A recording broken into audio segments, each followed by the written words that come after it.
And we are back. Ladies and gentlemen, we got a little bit of a show for you today. You know, we finally got an opponent. You know, bye week was fantastic. Go back and watch those shows if you haven't. But we got the 49ers here. We're going to Santa Clara, and I imagine that's going to be different than them coming to the Dallas Cowboys. But maybe not. We're a little bit on the road these days. But we're going to be breaking down the offense today and the defense tomorrow. So y'all be sure to stay tuned for that. Man, Brian, boy, I got some questions before we get started, though, man. I got questions, man. I'm just curious. Man, Brian, this game seems to have a little more impact than I initially thought. Sure. This game might be a little bigger than I initially thought. Yeah. It's a lot of little storylines that's interwoven in between it. You know, last year, Brian, you know, boy, the Cowboys offense was nonsense till right about this time, Brian. The defense played good, but the offense was nonsense, right? And then out of nowhere, we rolled out of the bed and we played the Chargers, and we kind of stumbled around a little bit, but we got on our feet versus the Chargers, and then we fly. And what they did, Brian, was they didn't make big changes. We can go back and watch some of the locker room stuff that they were talking about, very similar to the locker room stuff this year. Rico Dowdle came out and said, he was like, yeah, man, you know, audience, Bryan Voch, he was talking to us, Rico. Mm-hmm. He was like, man, you know, we didn't make big changes, but we did make some small changes. We are looking at how we can work together. You know, O-line got to help us. We got to help them. That's what Rico Dowdle said. Y'all go watch it on .com. And Brian, Rico sound just like Tony last year when Tony was like, hey, man, we're not making big changes. Yeah. Just some small things, Brian. But coming out of that bye week versus the Chargers is different than coming out of a bye week versus the boogeyman that's been whooping up on you this whole time. I asked you this yesterday, last week, 2 weeks ago, whenever it was, but I'm kind of going to ask you again with this context, right? Assuming that the Cowboys have a new plan of attack, and we know that the 49ers are relatively hurt, but that defense is as healthy as they can be. Sure. How do they balance confidence and changes? They look themselves in the mirror this bye week and say, hey, we need to do this different. How do they manage the confidence of playing the 49ers versus the changes that we need to make here, right? And moving forward with that, Brian?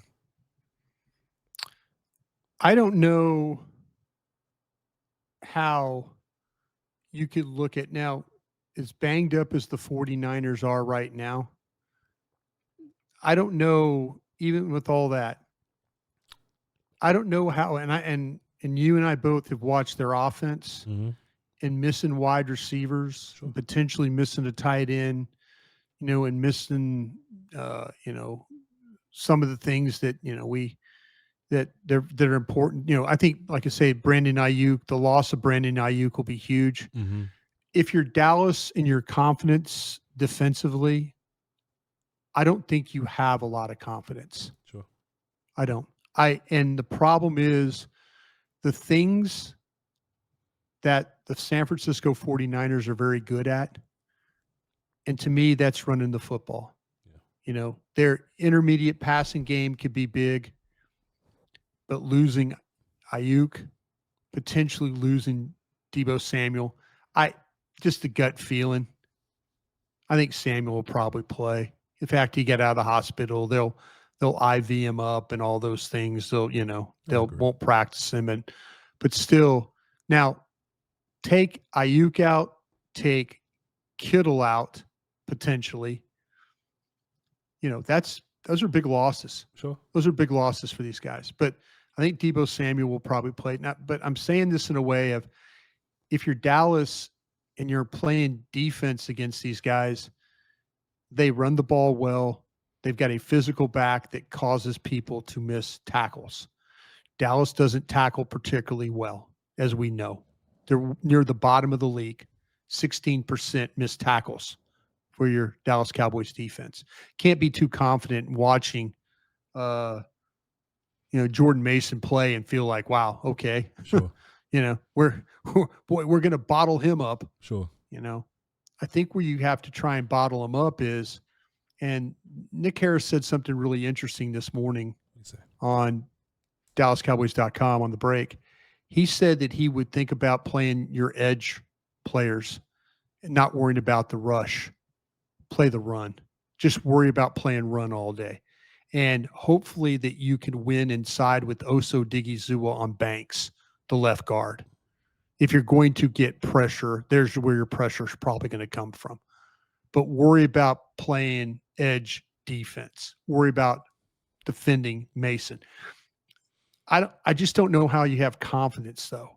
I don't know how you have confidence, and I don't know what massive tweaks you can make other than getting your guys back.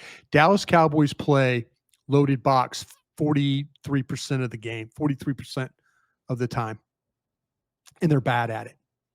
They're bad at it. You know, when you're bad at run defense and you try and play a loaded box with 8 defenders and you're still not getting the job done, that has to be demoralizing as hell for this football team defensively. Mike Zimmer has to feel like, well, damn, I try to help in the run defense and we're still not getting it done. Now, they got it done in Pittsburgh because their back, you know, had a big game the other day, Sure. you know, against the Raiders.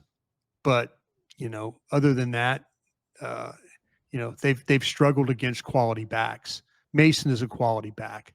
He really, really is. So to answer your question, I'm trying to, but I don't know how confident you could be. You don't defend the middle of the field very well. We've talked about safety play.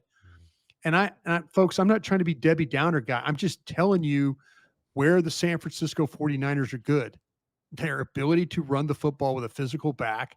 They've got that. They when they do throw the football, they throw intermediate routes, 10 to 19 yards. They're really, really good at that. Kansas City had a great plan for them, how to stop that, drive a safety. They got lucky a couple of times. Balls got tipped. Ayuk misses a pass. You know, they throw a wheel route that would have been a big play, and they get Chenal, the Kansas City linebacker, makes a hell of a play to knock it away. It's just hard for me to think like the Dallas Cowboys defensively have any confidence in this game, just because of the things that San Francisco does very, very well. Well, Brian, let me ask you this. Take a sip of water if you need to. Let me ask you this, Brian. So the 49ers are coming off 2 slobber knockers of games here, and the Cowboys are coming off of a bye week. So just scheme-wise, right? Your guy, Mike Zimmer. Michael, I'm trying to give him Antoine, but we've been looking bad on defense lately. We have been, yeah. Mike Zimmer, right? Do you think that this extra week of prep has given him an advantage? Because, you know, look, to be fair, Purdy ain't really been Purdying as much. You know what I'm saying? There have been some hold the ball. They hold the ball. He holds the ball. Yeah. There's been some drops here and there by the receivers. I think if you muddy the looks a little bit, that'll kind of make, you know, Purdy hold on to it and kind of get himself sacked a little bit, Brian. Do you think Zimmer saw something? How about this, Brian? When we look up pressures and sacks, like we type in Brock Purdy pressures and sacks, it ain't always somebody whooping their offensive line to get the Brock Purdy. I think the offensive line has been more solid this year than they have been. A lot of times it's like, you know, stunts and, you know, gap exchanges and blitzes from the outside, and, you know, Trent got to step in and some miscellaneous dude comes over on the outside. Do you think your good friend Zimmer has seen that and gone, man, look, I got 11 days to prep for this guy. We can come up with some weird blitz because we already compromised pass rush wise anyway. I can come up with some weird blitz to get this guy Purdy off of his feet, you know? Yeah. I think that, you know, it's what Mike Zimmer desperately needs is Micah Parsons, Tank Lawrence, Bland. You know, that's who he needs. Right now, he's trying to create opportunities. You know, he's trying to do things with Wheat, you know, and Lawson. And those guys, they're playing far more than they probably need to be playing. But that's who you are right now. I mean, I'm asking people over there about, hey, we're going to see Bland. We'll see. You know, just got to have a good week, kind of trying to get through that. Well, how about Carson? Man, shoulder isn't healing like I thought it was. You know, not coming around, needs to be better there. Well, what about Kendricks? We're going to throw him out there today and see what happens. You know, and I'm sitting there going, okay, now the 49ers are in the same spot you are. They really are. But the one thing that they can do is, if they had to, is probably run the football. Yeah. And you've proven you can't. Can he come up with a pressure? The smartest thing for the 49ers and Kyle Shanahan to do is maybe not throw the football this game. Sure. Why? Why would if Dallas is playing stack box and not having success doing that, and the 49ers face a ton of stack box, so they understand that. Kyle Shanahan is one of the best in the league at taking his personnel and putting them in position to block. But you asked me the question about Mike Zimmer. Sure. And I don't know what Mike Zimmer can do in 11 days that could be any different. I don't. Could he just sell out? Could he just sell out every snap and just become Wink Martindale? That maybe that's what it's going to take. But that's not what his MO is. They're going to have to do something, sure, but they're going to have to do something to play run defense. But they're also going to, because if this thing turns into run the ball, and then, those crossing routes we talked about that they don't defend very well, the middle of the field, the intermediate routes, they're going to get wore out on that too. Sure. I other than getting guys back playing, I don't know what Mike Zimmer can really do. Now, people out there will go, well, damn, Broaddus, when Parsons and Tank and all them played, they got run over anyway. That's not going to matter. I think in these cases, when a team is compromised as much as San Francisco is on offense right now with their health, having Parsons, having Bland, having Tank, having all those guys, having Kendricks would make a huge difference. Mm-hmm. It would make a huge difference. But they don't have those guys right now. And that's the advantage now of San Francisco, because their offensive line, there's not an offensive line in the league that's played more snaps together than this bunch. Sure. Everybody else in the league has had to go with subs and backups and all this, that, and the other. Not the 49ers. And you're right about Brock Purdy. He'll hold the ball. He'll make mistakes.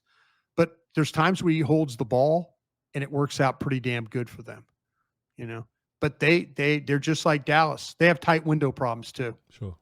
They have tight window problems. I mean, they don't have a lot of speed on the outside, especially without Ayuk not in the lineup. They just don't have a lot of speed. So what you would do is you would sell out versus the run and just risk the one-on-one Jacob Cohen versus Trey Diggs and just go like that. Why not? Yeah, that's your best shot. You've got. To me, you cannot. This team, metrics, film, everything will tell you. When this team gets underneath center, you've played against teams that predominantly run the football from underneath center. You've played against the Lions, you've played against the Ravens, and you played against the Steelers. When they get underneath center, they're running the football. And that's kind of something that Dallas needs to worry about in this game is that ball getting to the outside. That's why I think what Nick Harris was saying is concentrate on your edges. Don't, if you can control things in the middle, fine, but concentrate on winning on the edges. Because if you can make that runner not get to the corner or not get to the outside, he's a different back, because everything he wants to do is get to the outside. Sure. And they're going to toss it, they're going to hand it, but it's going to be, like I said, you play stack box and you're still getting gashed on plays. That's the thing that worries me the most in this football game, that they say, you know what, you're not good enough. You're not good enough to stop the run, and we're not going to put our quarterback in harm's way, which teams have been able to do. They put him in harm's way a little bit. Bryan, the San Francisco 49ers, their record is 0-3 in close games. Mm-hmm. What the hell you think the Rams and the Cardinals was able to do to pull those off? Do you think our guys are watching those games? What kind of problems did the Rams and the Cardinals pose to make the 49ers lose those games in week 3 and week 5? I think there's been I think there's the issues that we kind of talked about with Purdy and how he could be prone to some mistakes in how people, how people play their front.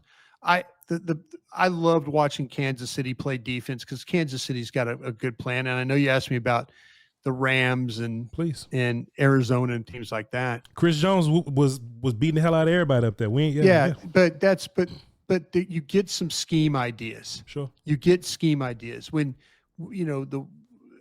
there's a certain amount of what you do up front. There's a certain amount of how you play your linebackers, how you play your safeties.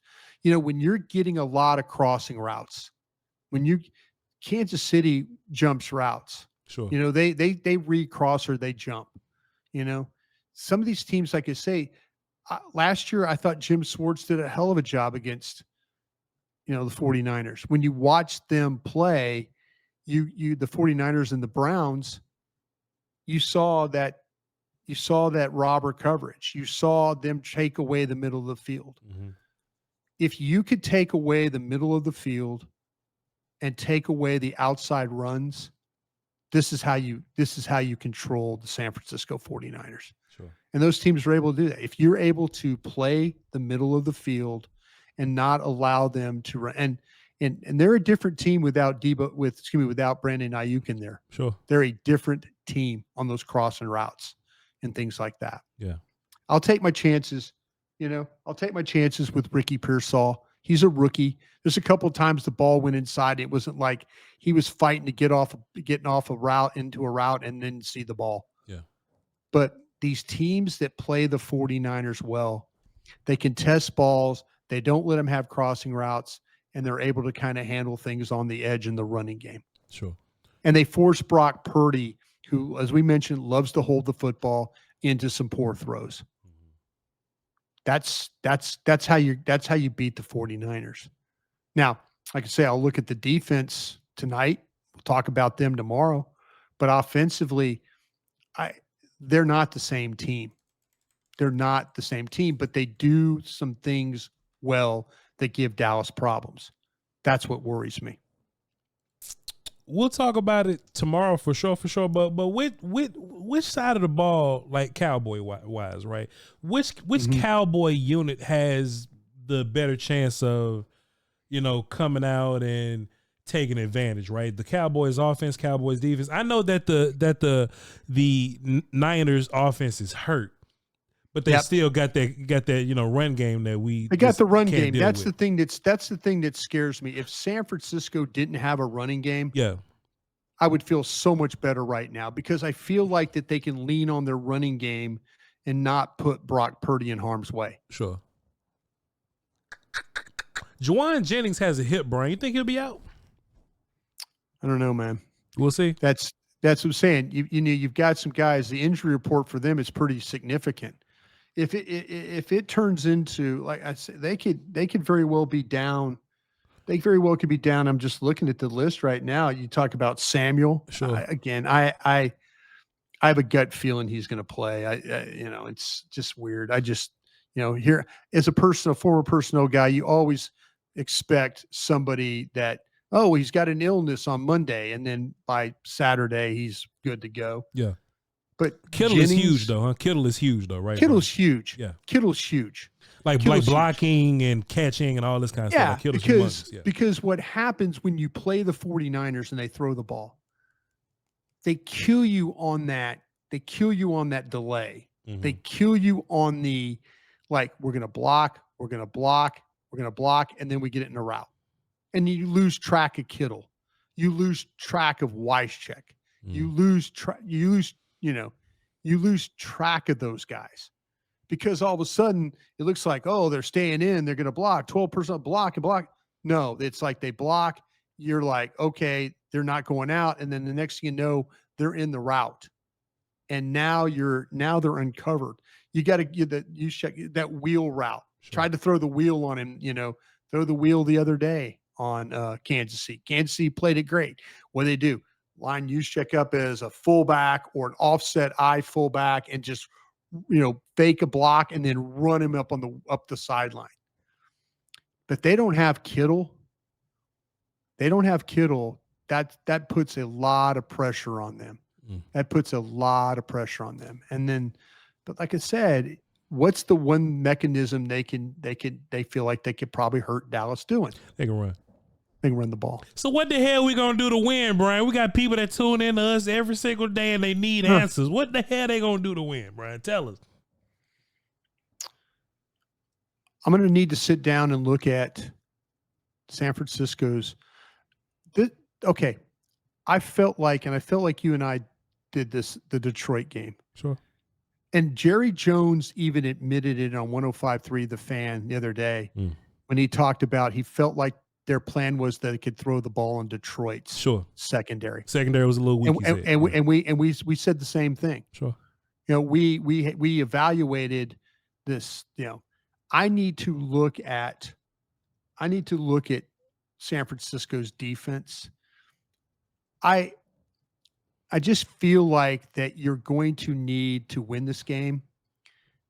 If Mike McCarthy can figure anything out in this off time, if there's anything he could figure out, please be better in the red zone. Yeah. Please be better in the red zone. They go out there and kick a bunch of field goals, don't score any Now, San Francisco ain't a great red zone team either. They've had some problems. They've had some problems in the red zone. But your problems are just awful. Yeah. Your quarterback doesn't play well. He hasn't played well in the red zone. Your receivers, your line, your backs, you don't run the ball. Play caller's been bad. You need to figure that out. You don't figure that out, it doesn't matter. You could be playing a YMCA team. If you don't get better in the red zone, this team ain't going to win games. Just ain't. You ain't going to sit there. Your defense is not good enough to just kick field goals and hang on. Just not. So if McCarthy can figure anything out, please figure out what's going on in the red zone. Because your defense needs you to figure that out until potentially they get Parsons back and Bland back and Carson back and some guys that can help them in this secondary a little bit. Speaking of which, Bryan Broaddus, I've been making fun of Jerry Jones all week. Sure. I love to do it. A lot of people have. I love to do it. When Jerry is telling us how wrong we are about, the team's deficiencies or whatnot, he says the running backs just need more attempts. Yeah. The O-line need to hold the blocks longer, and the wide receivers need to run through contact. Sure. Brian, why do you think Jerry ain't saying nothing about the defense? And the defense has been the ones that's been getting whooped for the 3 games that we lost.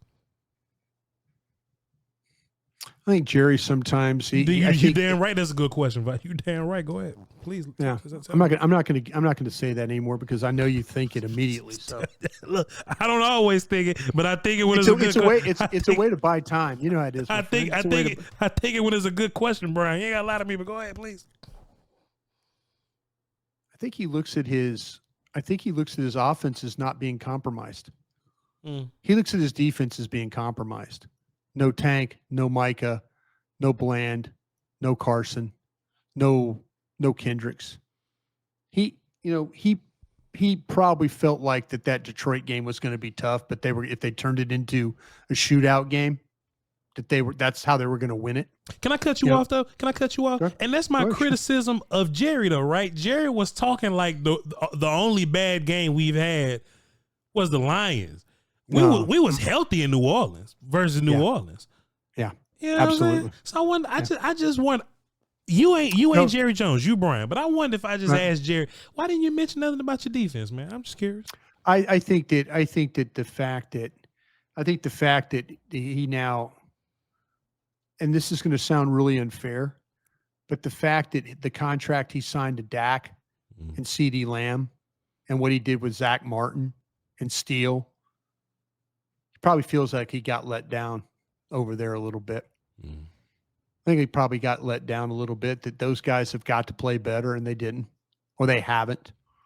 They played well and I think Pittsburgh game to me was one of the best gut check games I've seen from that team in a long time. That's a good victory right there. Sure. I think that's the team. I think that's the team that they're capable of being. but they sure haven't played like it against, like to say, that Saints game is so bad right now, especially with the way the Saints are playing. Yeah. Hey, I mean, and I know their quarterback's out, but just to go out and get embarrassed by them, that set a really bad tone for the season. You know, it really set a bad tone.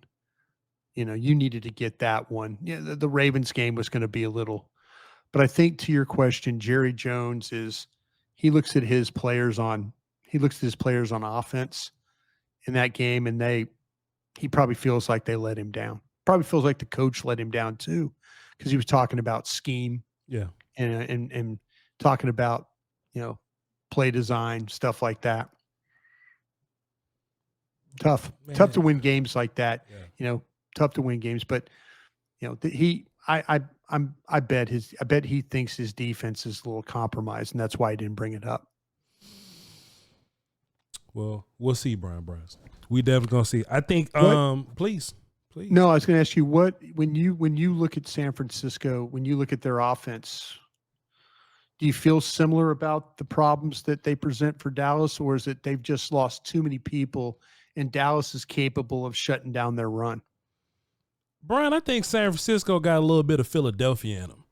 You know Sure. how when you watch Philadelphia, you go, man, if you just give Saquon the ball 30 times, you'll be all right, but they don't. Yeah. I think you don't think they're going to give this guy the ball 30 times, do you? Man, I think they're going to try to go out there and throw the ball, Brian, and I think they're going to keep us in the game. That's what Shanahan does. And if you listen to like 49ers fans, I think I encourage everybody to go to Reddit and go to San Francisco Reddit and just watch how 49ers fans talk about San Francisco. You'll be appalled how much they dislike Shanahan or how much they dislike Brock Purdy. And us as Cowboy fans, we like, you tripping. We would love to have some of that over there. But a lot of what 49ers fans think is that they think Shanahan gets in his own ego sometimes. And it's fair, because I guess a lot of guys from his tree, they do that. I mean, the Dolphins do it sometimes. You're really a run team, but you throw the ball a lot, you know. I think there will be times to where we'll be hanging on by thin ice, and Jordan Mason would just end it right now. But I think they're going to try to throw the ball to whoever out there, and I think that's where they'll kind of make some mistakes. And I'm not saying the Cowboys will win this. I think it'll come down to which team is more desperate. We'll go more into that Friday when we ask some questions. But I think that's a way you can beat them. I think you have to beat them by letting them shoot themselves in the foot. Yeah, I just don't know. I think it would be coaching malpractice. If Shanahan has all his players, he can keep this thing wide open. Sure. But Dallas, the deficiencies that Dallas has in the middle of their defense, especially in the secondary at safety, the deficiency they have with defending the run, I don't know how you can look at their tape and not feel like that we need to try and punish them for not being good at those spots. But if you sit there and think you're cavalier and that's smart, that you could sit there and throw the football and throw it to Ronnie Bell and to throw it to Ricky Pearsall and throw it to Jacob Cowing and just say, man, if you want to prove you're the smartest guy in the room, I totally agree with you. That would be something that I would say that's coaching malpractice. That you have one of the best running backs in the league. Statistically, he's just behind that guy at the Ravens. You know, matter of fact, he has more explosive runs. He's got 19 explosive runs of 10 yards or more. You know, if his ego is that big and strong, then he deserves to lose if he tries to throw the ball on Dallas. And you know what? That's fine. If he does that, great. That's, let's see. But his path to victory is he could put Dallas in a world of hurt like the Saints did, the Ravens did, the Lions did. Lions threw the ball too. Lions threw the ball more than, but the Lions took those two backs and just beat you into submission with it, See, Brian, I'm just looking at it right now. Jordan Mason, week 1, 28 carries for 147 yards. Yeah. Week 2 versus the Vikings, 20 carries for like 100 yards. You just skip around a little bit. These last 3 games, Brian, his carry total is 14 versus the Cardinals. They lost. Nine carries versus Seattle. They won that one, but then he got 14 carries versus the Chiefs. If we can keep that dude to 14 carries, we having a little party, man. We have a little party. We can keep that dude to 14K, or just to keep them at 4. When Dallas and them come out and be like, "Oh, we didn't get enough carries. That's why the run game's not bad." I call it BS. Your scheme and your running backs are just bad. When the 49ers say that they don't get enough carries, I believe them, because 14, 9, and 14 for that dude, he needs a lot more carries. If I told you this, and this is about the Dallas offense. If I told you, speaking of carries, if I told you that Rico Dowdle has the same amount, the same percentage of successful runs of 4+ yards per carry as Derrick Henry, but has done it with 75 less carries, what would you say to that? Well, you lucky Phil Collins way over that. Hold on, you say on 4-yard runs. What if you saying Rico Dowdle? A successful run in the National Football League to the metrics is considered 4+ yards, 4+ yards a carry, 4+ yards a carry. Rico Dowdle and Derrick Henry percentage for those types of carries is the exact same at like 48%.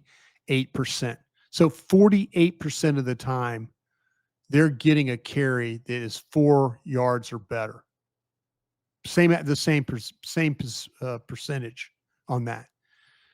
But Dowdle has 75 less carries than Henry.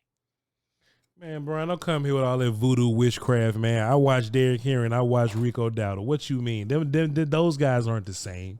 Even if you account for sample size. I'm just saying, if you. What if maybe not the same, but what if I'm not asking you to give him 75 more carries. Sure. What if you gave him 35 more carries? I do think Rico should get the ball more, but I think Rico gets the ball less because we're experimenting with 15.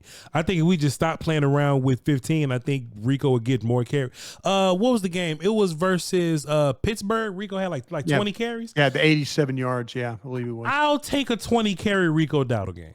Sure. I don't mind that at all. That at all. See, I just wonder if a guy's getting the same. I mean, we talk about Henry, and you're right, they're not the same player. But his successful runs are similar, but he does it like in 75 less carries. It kind of makes you wonder, and they've been behind in games. They've been way behind the running game. You know, I mean, they go away from the running game, or they try and give the ball to Zeke, like you said. It just makes me wonder if Rico Dowdle had 35 more carries, would he be average? Would he have the same amount of successful runs as Derrick Henry, or would he be worse? I think he'll be better with more carries. I do too. I think he'll be better with more carries, for sure. I do too. For sure. I think he'd be better. I think he'd be better with more carries. I mean, the Pittsburgh game, his toughness helped you win the Pittsburgh game. Sure. So I don't quite get it. I'm not trying to do voodoo, hoodoo, all that stuff. I'm just saying, I was looking at numbers and I was like, because I was just curious about how many successful runs Rico Dowdle has. And that's, 4+ yards a carry. Sure. And his percentage is the same as that guy as Derrick Henry's. But I know it's 75 less carries. Just makes me wonder, could their running game be I'm not going to say better. Could it just be serviceable maybe? And Brian, I'm just looking at it. Rico is a guy that's averaging 4.3 yards a game, 6.3, 4.6, 4. He's a 4-yard back. He's a 4-yard per carry back, Bryan Broaddus. So you're absolutely onto something. But if you're Mike McCarthy, right? How about this? Voch says this. If you're Mike McCarthy, and for 2 years now you've been saying we're not getting the attempts, and you the one called the damn play. It's your fault. It's your fault, It's man. yeah, it's absolutely. And there's a side of me that believes that, and this is reckless podcasting on my part. Let's do it. I believe Jerry Jones asked him to get Zeke involved. I do. I think that, well, what about Zeke? What about I agree. Yeah. And all of a sudden Mike McCarthy's like, sure, I'll get him involved, boss, whatever you want. And then all of a sudden that guy spits the bit, or doesn't carry it well enough. Yeah. I know there's people out there that listen to our show that love Zeke. My apologies. At one time, he was a damn good football player for you. But the object is to try and win football games, and you can't win with him carrying the ball. You just can't. He does not need to be getting the carries that he does. That's why I just wonder about Dalvin Cook. But that, I'm guy standing in the front yard, old man yelling at the clouds is what I'm doing, because that just, they're going to do what they want to do. But, so be it. I just feel like they would be a little bit better with either hand the ball to Rico more, or see what Dalvin Cook has and try and kind of go 1-2 punch a little bit, maybe like what Detroit does. And I'm not, Detroit does a great job of shuttling those backs and just kind of wearing you down with both those guys. Maybe Dalvin Cook does have something left, Well, we might never find out. We might not ever find out that whole situation. But yeah, I don't be doom and gloom guy tonight. But if you're going to win this game, it's going to be about the maybe the inactives will help you in that way for them. But you're going to have probably a lot of inactives too that you need. But you better damn get ready, I think, to play run defense in this game. If Kyle Shanahan does what you think he's going to do and throws the ball, then he deserves to lose this game. I don't know how you go into this game with all your injuries and all your players potentially being out at your skill position, and you have one of the best young backs in the league, and you don't run the ball or try to run the ball. Man, you think, yeah, Reddick will be all over him for that, and Dallas Cowboy fans will rejoice if all of a sudden he's trying to win the game with Cowing and Pearsall and those guys. Maybe he's that hard-headed. Maybe he's that hard-headed. Man, Brian, I just wanted to wrap the show up, but how about this? Voch says this quickly. If Bryan Broaddus wins the coin toss, you taking the ball or you punting it away?